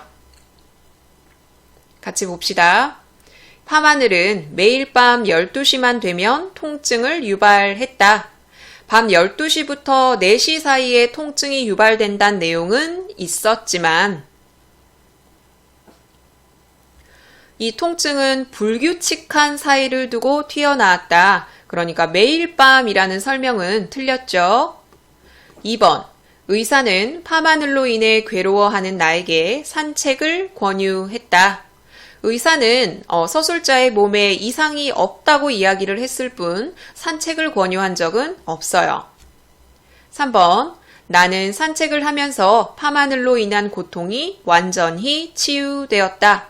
산책을 하면 통증이 덜하다고 이야기를 했죠. 그리고 서술자는 주기적으로 통증이 나올 때마다 산책을 한 것으로 보여요. 그러니까 산책을 하면서 완전히 치유되었다라는 설명은 적절하지 않죠. 고통을 잠시 사귀는 역할을 할 뿐이죠. 4번, 나는 겨드랑이에 돋아난 깃털을 보고 어이없고 부끄러워한다. 정답은 4번입니다. 마지막 부분에 드러나죠. 겨드랑이에 돋아난 깃털을 보고 어떻게 웃었죠? 실소하고 말았어요. 어이없다는 거죠. 그리고 마지막에 보면 부끄러웠다라는 내용도 있기 때문에 적절한 답은 4번입니다. 5번, 나는 밤하늘로 인한 통증을 사귀기 위해 다른 집에서 생활해야 했다. 처음에 통증을 사귀기 위해서 뜰에 나와 있었다가 나중에 산책을 가게 되죠. 다른 집에서 생활했다는 내용은 제시되지 않았어요. 그래서 2번의 적절한 답은 4번입니다. 자, 여기까지 크리스마스 캐럴 변형 문제 풀어보셨고요. 나머지도 공부하신 후에 자료를 통해서 문제 풀어보시길 바랄게요. 현대소설 해설 영상은 여기서 마무리하고요. 다음 지문 보도록 합시다. 다음 지문은 고전시가 2편입니다. 연시조 이현보의 어부단가와 가사갈래인 소유정가 이렇게 2개 공부해 보도록 하겠습니다. 어부단가는 어부가의 짧은 버전이라는 의미거든요. 고려시대 때부터 내려왔던 어부가라는 시를 이현보가 짧게 개작한 형태입니다. 후에 이 어부단가의 영향을 받아서 고산 윤선도가 어부사시사를 짓기도 했죠. 여기서 말하는 어부, 여러분 9월 모평에도 이 어부를 활용한 문제가 출제됐었죠. 이 글에서 말하는 어부는 물고기를 잡아서 생계를 유지하는 그런 어부가 아니라 자연에서 유유자적하면서 물고기를 한가롭게 낚으면서 풍류를 즐기는 양반을 의미합니다. 풍류객을 의미하기도 하죠. 달리 말해서 이 어부가 활동하는 자연 공간은 노동의 공간이 아니라 한가로운 삶의 공간이라고 해석할 수 있겠죠. 이것은 이 다음에 나오는 소유정가도 마찬가지입니다. 어부단가는 총 5수로 이루어져 있는데 여러분 시험에 출제된 모평에는 5번째 수가 생략돼 있고 4번째 수까지만 제시되어 있습니다. 5번째 수는 첫 번째 수와 4번째 수, 이것과는 성격이 조금 다른데요. 이것은 나중에 변형 문제를 통해서 어떻게 다른지 살짝 살펴보도록 할게요. 일단 어부단가, 시조 공부해 보도록 합시다. 시조니까 사음보의 율격을 바탕으로 하겠죠. 이 중에 씨름 없으니 어부의 생애로다. 이 중이란 자연에서 살고 있는 중이겠죠. 씨름 같은 건 있지 않아요. 이것이 나의 생애다. 여기서 말하는 어부는 화자를 가리키고요. 이 어부로서의 삶에 씨름이 없다라고 표현하고 있습니다. 여기서 말하는 어부는 실제 생계를 유지하기 위해서 고기를 낚는 어부가 아닙니다. 가짜 어부라는 뜻으로 가어옹이라고도 이야기를 하거든요. 초장에서는 어부 조심하시면 되겠고요. 시름이 없는 어부로서의 생애가 어떠한지 중장과 종장에 구체화시켜서 표현을 하고 있어요. 어떻게 사냐면요. 일렵 편주를 만경파에 띄워두고 인세를 다 잊었거니 날 가는 줄을 아는가.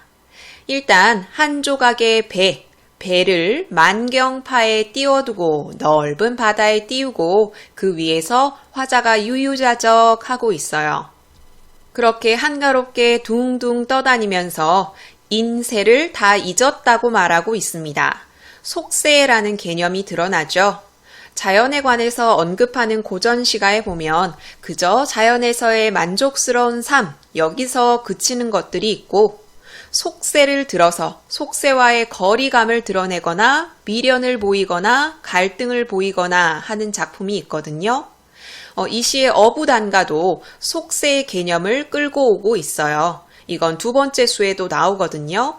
그런데 화자는 이 인세를 다 잊었다라고 말하면서 인간 세상과 거리감을 드러내고 있습니다. 이 인간에서의 일을 다 잊었는데 날 가는 줄을 내가 알겠는가? 나는 모른다. 평화롭게 살고 있다. 이런 자신의 삶에 대한 만족감을 서리법을 사용해서 표현하고 있습니다. 이 첫 번째 수에서는 어부의 생애가 어떠한지 설명을 하고 있고요. 그 삶에 대해 만족스러운 태도를 드러내고 있고 이 어부의 생애를 누리는 공간과 대조적인 인세를 언급하고 있습니다. 두 번째 수 보도록 할게요. 굽어보면 천심녹수, 돌아보니 만첩청산. 화자가 어디 있는지 알 수 있죠? 아래쪽으로 굽어보니까 깊고 푸른 물이 보이고 돌아보니까 첩첩하게 쌓인 산이 보인다. 이 시의 화자는 지금 여기 청산의 꼭대기에 있는 것 같죠? 꼭대기가 아니라도 산에 위치하고 있다는 걸 알 수 있어요. 산 밑에는 깊고 푸른 물이 보이고 주위를 돌아보니까 청산이 첩첩이 쌓여 있다. 화자가 위치한 공간은 만첩청산입니다. 굽어보면 천심녹수와 돌아보니 만첩청산, 문장의 형태가 유사하죠? 대꾸법을 활용하고 있습니다. 운율을 형성하고 있죠. 십장 홍진이 얼마나 가렸는가? 첫 번째 수와 마찬가지로 부정적인 공간, 화자가 멀리 하려는 공간인 십장 홍진을 들고 있습니다. 두껍게 쌓인 붉은 먼지라는 뜻인데 붉은 먼지는 인간 세계를 의미하는 말이죠.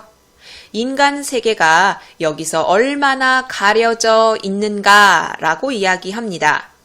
자, 그럼 인간 세계와 십장 홍진, 인간 세계를 가려주는 주체는 무엇입니까? 바로 초장에 언급했던 천심녹수와 만첩청산입니다. 깊은 물이 있고 첩첩이 쌓인 산이 있기 때문에 인간 세상과 여기는 거리가 멀어요. 얼마나 가렸는가 라고 서리적인 표현을 활용해서 인간 세계 그리고 내가 있는 자연 공간 거리가 멀다. 거리감을 부각하고 있죠. 강호에 월백하거든 더욱 무심하여라. 강호, 화자가 머무는 공간, 자연의 공간이죠. 이 강호에 달빛이 가득 찼습니다. 자, 이렇거든 더욱 무심하다, 더욱 욕심이 없어라 라고 이야기하고 있습니다. 무심이란 표현은 고전시가에 자주 나오죠. 문맥에 따라서 예를 들어서 떠난 임에 대해서 원망한다 할 때의 무심은 정을 두지 않는다라고 해석할 수 있지만 자연을 노래한 시가에서 무심이란 건 거의 욕심이 없다라는 의미죠. 욕심 없이 세상과 멀리 떨어져서 자연에서의 삶을 사는 화자의 모습이 드러납니다. 화자는 지금 강호에 위치하고 있고요. 이것과 대조되는 공간은 십장 홍진이죠. 중장에 서리법 쓰였고 초장에 대꾸법도 쓰였습니다. 세 번째 수 봅시다. 청하에 밥을 싸고 농류에 고기 꿰어 연잎에다 밥을 싸고요. 버들가지에 물고기를 꿰었습니다. 풍족하거나 사치스러운 상차림이 아니죠. 소박한 삶을 의미하는 식구입니다. 앞 구절, 뒷 구절 비슷하게 생겼죠. 역시 대꾸법을 보이고 있고요. 이 초장과 어울리는 사자성어, 소박한 음식, 욕심내지 않는 삶, 단사표음이라는 사자성어를 들 수 있죠. 자, 이렇게 소박한 음식을 싸서 밖으로 놀러 나가는 거예요. 노적 화총에 배 메어두고 갈대와 억새가 우겨진 곳에 배를 메어뒀어요. 배를 타고 도시락을 싸들고 어딘가로 나간 것 같죠? 이런 평화롭고 한가로운 삶을 이 단어로 집약해서 표현하고 있습니다. 일반 청의미를 어느 분이 아실까? 일반 청의미는 자연에서의 참된 의미, 참된 즐거움을 어느 분이 아실까? 나만 안다. 아주 만족스럽다. 역시나 서리법을 사용해서 현재의 삶에 대한 만족감을 드러내고 있어요. 세 번째 수에서는 초장에 드러나는 소박한 삶의 모습, 그리고 이런 소박한 삶을 모두 일반 청의미라는 시어로 집약해서 드러내고 있고, 이런 삶에 대한 만족감을 서리법을 통해서 드러내고 있다. 네 번째 수 보도록 할게요. 산두에 한운 일고 수중에 백구 난다. 산 꼭대기에는 한가로운 구름이 뭉게뭉게 일어나고요. 물 위에는 갈매기가 날고 있습니다. 무심코 다정한 것 이 두 것이로다. 이 두 것은 한운과 백구죠. 무심, 욕심이 없고 다정한 것은 이 두 가지래요. 일생에 시름을 잊고 너를 조차 놀리라. 이 한평생에 시름 같은 건 모두 있고 구름과 갈매기, 너네를 쫓아 놀겠다. 너네를 쫓아 놀겠다는 건 이 자연과 하나가 되겠다. 자연과 동화되고 싶은 그런 마음을 드러내고 있죠. 그리고 욕심이 없고 다정하다고 표현했기 때문에 한운과 백구를 의인화하고 있고요. 그리고 초장은 역시나 대꾸법이 쓰이고 있죠. 평생 자연과 하나가 되어 살고 싶은 마음을 드러내고 있습니다. 여기까지 모평에 실린 어부단가 살펴봤는데 우리 문제를 통해서 어부단가 5번째 수도 마저 보도록 합시다. 5번째 수는 변형 문제 12번에 제가 실어놨거든요. 이게 어부단가 5번째 수입니다. 장안을 돌아보니 북궐이 천리로다. 어주에 누워신달 늦은 스치 이시랴. 두어라 내 시름 아니라 제 세연이 없으랴. 자, 화자는 지금 자연에 머물고 있는데 어디를 돌아봐요? 임금님이 계신 장안을 돌아보고 있고요. 장안을 돌아보니까 그 장안의 궁궐이 있는 곳이 여기서 천리나 떨어져 있어요. 아까 인간 세상을 잊었다고 이야기하고 거기랑 나랑은 멀어 라고 이야기하면서 만족감을 드러냈던 화자가 인간 세상의 미련을 버리지 못한 모습을 보이고 있죠. 임금님 계신 곳을 돌아보니까 그 궁궐이 여기서 머네. 그런데 어주에 누워 있어도 잊은 적이 없대요. 어주는 지금 화자가 있는 공간이죠. 화자는 지금 자연 속에 머물고 있지만 잊은 적이 없다고 이야기합니다. 어디를? 바로 인간 세계를, 임금님이 계신 곳을 잊은 적이 없대요. 자, 그럼 총장에서 어떻게 결론이 나나요? 두어라, 자기 시름이 아니래요. 자기 시름은 바로 어디를 가리킵니까? 장안과 북궐을 이야기하죠. 인간 세계의 일은 내 시름이 아니다. 나 말고도 세상을 구할 어진 인재가 없겠느냐. 나 말고도 인재가 많다. 나는 그냥 미련을 끊자. 라고 말하고 있어요. 이 5번째 수에는 첫 번째 수와 네 번째 수와 달리 속세에서의 삶, 자연에서의 삶, 이 두 가지 사이에서 고민하는 모습이 보이죠. 물론 종장에서는 자연의 삶을 선택하기는 하지만 이것에 대한 미련을 보인다는 점이 특징이에요. 다음에 여러분이 어부단가가 시험에 나오면 5번째 수도 같이 나올 거기 때문에 한번 살펴봤고요.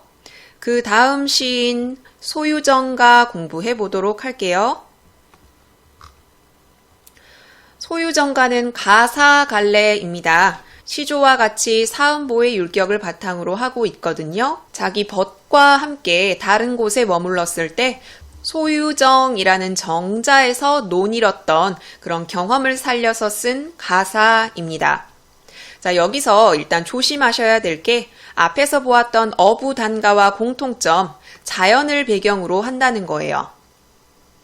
자연에서의 한가로운 삶을 드러내고 있는데 조심하셔야 될 게 이 소유정에서는 자연에서의 소박한 삶이라거나 자연에서 욕심 없는 삶을 살겠다거나 이런 태도를 보이지 않아요. 소유정가의 화자는 자연에서 흥취를, 풍류를, 취흥을 즐기고 있습니다. 룰루랄라 즐겁게 보내는 모습. 그게 소유정가의 특징이에요. 소유정가 위에 음표가 달려있다 생각하세요. 화자는 자연에서 어떻게 즐겁게 놀고 있는지 확인해 봅시다. 여기 붉은색으로 표시한 부분은 계절적 배경이 가을이라는 걸 알 수 있는 소재예요. 계절적 배경은 따로 언급하지 않을게요. 때마침 부는 추풍, 반갑게도 보이도다. 가을바람이 때마침 불어요. 놀기가 좋겠죠. 말술이 다나 쓰나 술병 메고 벗을 불러. 자, 술이 달거나 쓰거나 상관없어요. 그냥 술을 마시고 흥취를 즐기면 그만이에요. 그래서 벗을 불렀죠. 언덕 너머 어촌에 내 놀이 가자꾸나. 벗들을 불러서 우리 언덕 너머 어촌에 놀러 가자 라고 말하고 있어요. 이 글은 이 시의 화자와 벗들이 놀이를 하는 과정을 드러내고 있습니다.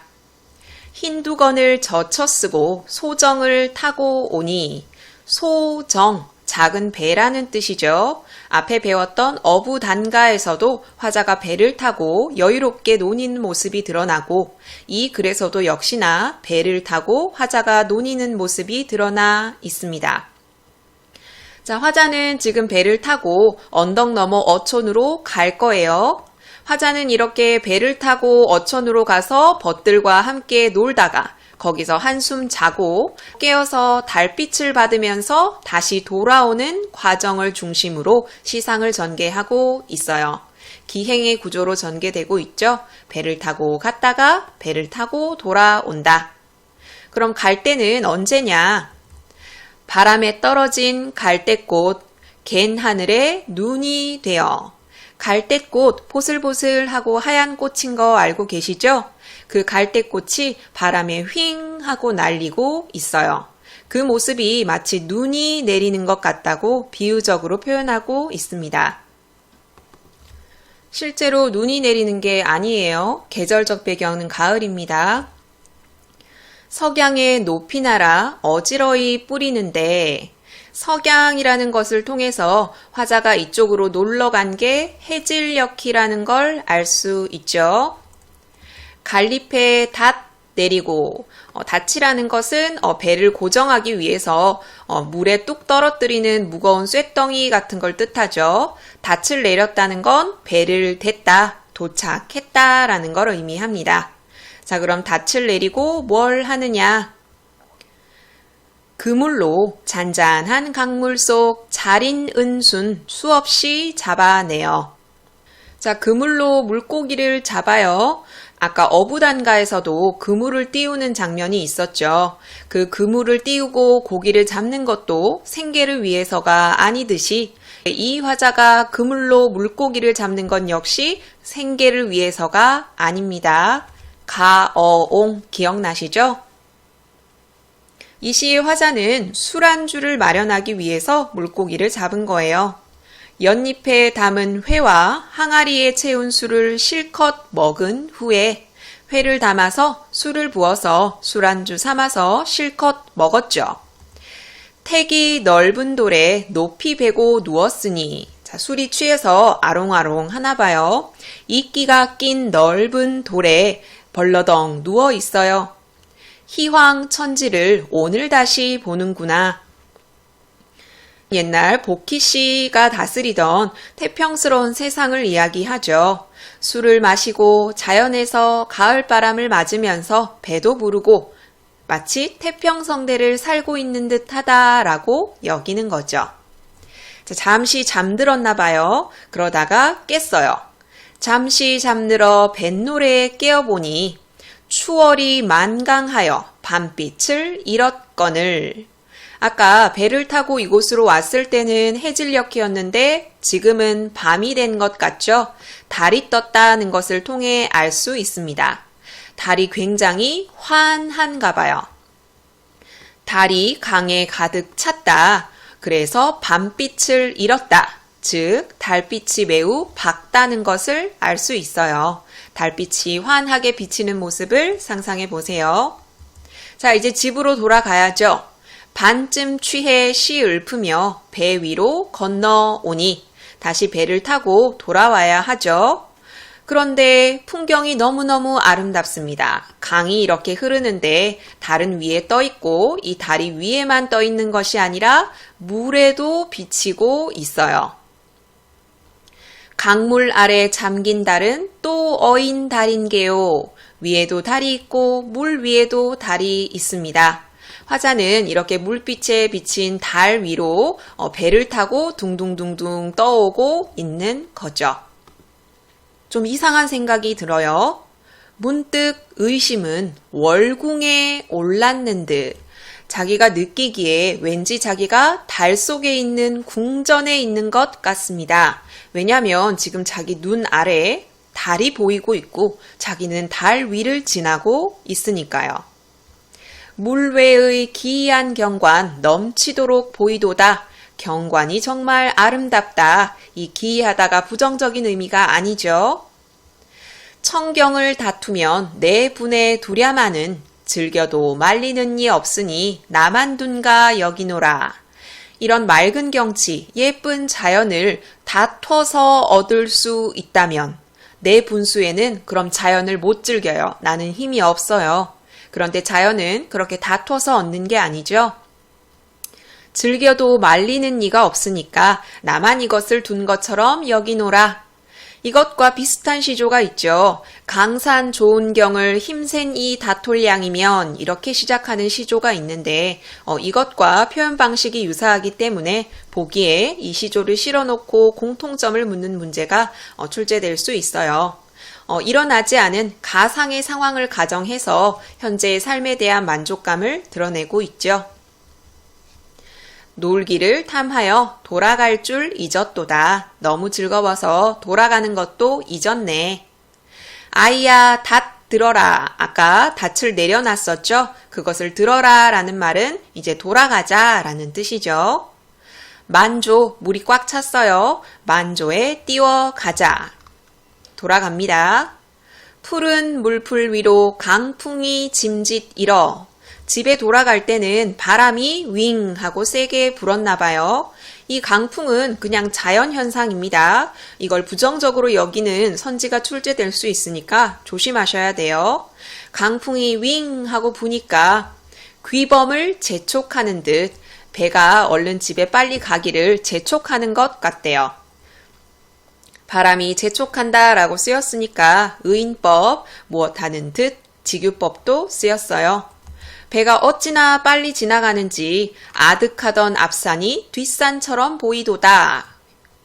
자기는 취했고 달빛은 밝고 배는 휑 하고 나가고 있어요. 화자는 자기가 신선이 된 것처럼 느낍니다.